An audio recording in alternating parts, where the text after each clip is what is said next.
What's up, my future welders? This is Ainsley Bishop and I'm Cole Pinhorn. And we're going to show you a tutorial on how to weld. So first you need to wear PPE. So first you're going to need your leather jacket and your jeans or coveralls, and then steel toe boots, a welder's beanie, a welder's hat, safety glasses.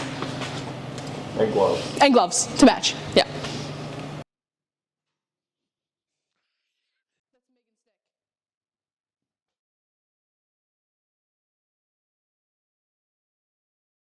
We're going to give you a tour now.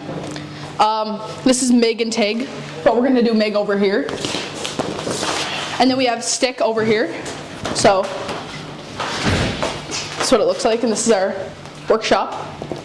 And then if we go over there, we have our other workshop. And yeah, the gas.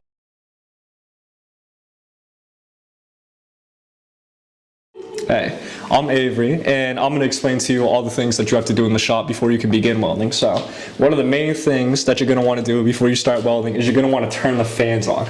Now, you hold down the button until you hear sound from the roof.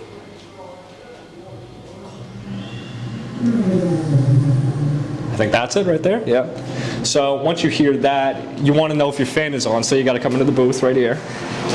And you'll hear it coming from the vents right here. Now you'll be able to feel the air under here, and what this basically does is this takes all the smoke from the weld and moves it up, and so there's no steam or nothing blocking your vision or other things like that. But yeah, that's basically what you want to do, is turn the fan on before you start your weld.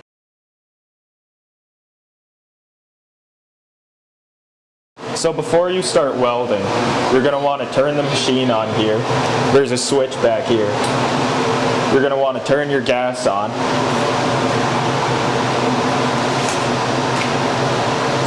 All the way. And then down here, we have it set up to MIG Steel C25. You're going to want to turn it down to MIG Steel C100. Is that right? And then the machine will automatically set itself up, so you see we're ready to weld. And then before you weld, you might want to look at your nozzle. Right here it's a little dirty, so you can take your grips here, your vice grip, and kind of clean it up a bit and kind of scratch some of the metal off of there until you're ready to go.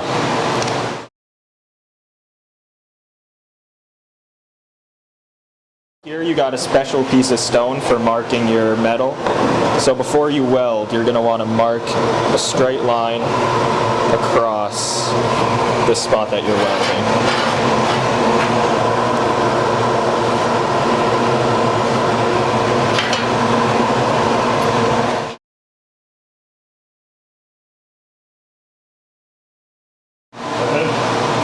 Right now, the tip of this is a little short, so you can pull the trigger here. That'll extend it out. And you want to cut it on an angle till it's about there, and then you're ready to weld.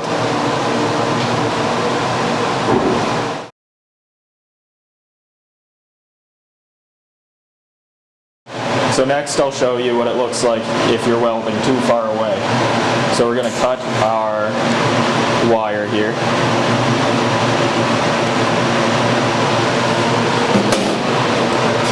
Now you want to be pretty close when you're welding, pretty close down to the metal. So here I'm going to show what it's like if it's far away. So we're going to put our mask down, and we're going to start up here.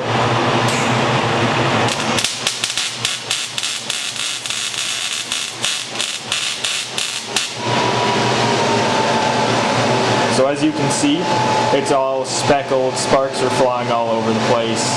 It just ruined that piece there. So you always want to be pretty close when you're doing this type of welding.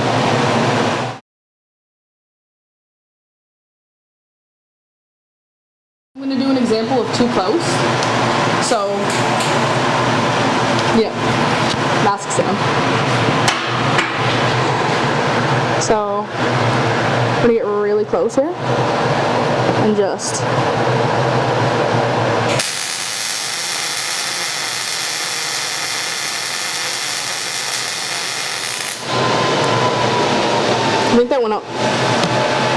That felt weird. You're too close, you're obviously gonna melt through your material, and that's why it looks like this. So, you can zoom in.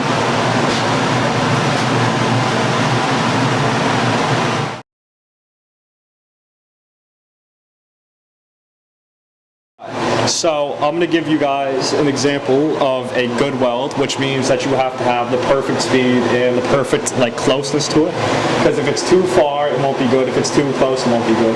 So I'm going to try to give you guys an example of a good weld. So obviously, before you want to start welding, you're going to want to cut your piece. You want to cut it on an angle before you start welding. There you go, just like that. Kind of like a pencil. Alright, now obviously before you weld, you're going to want to put your mask down, and now we're going to try to weld. So when you're doing the perfect weld, you want to keep it at a decent distance, not too far, not too close, and you want to go nice and slow.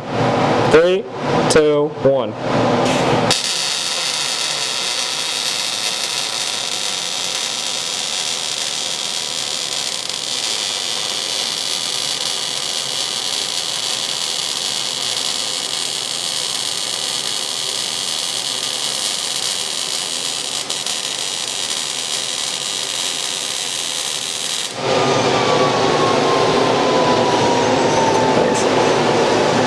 You know what? I think I did a pretty decent job. I think that is about a good weld right there.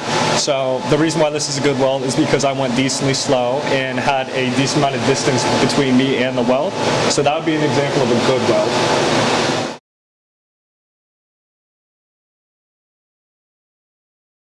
So now once we're finished all our welding here, we're ready to put all this away. You're going to want to wrap up your gun here and put it onto this hook. Remove anything that's on the machine, and then before we shut it off, we're going to shut our gas off. Then using the same switch we used to turn it on, we just flick that down and the machine will power off.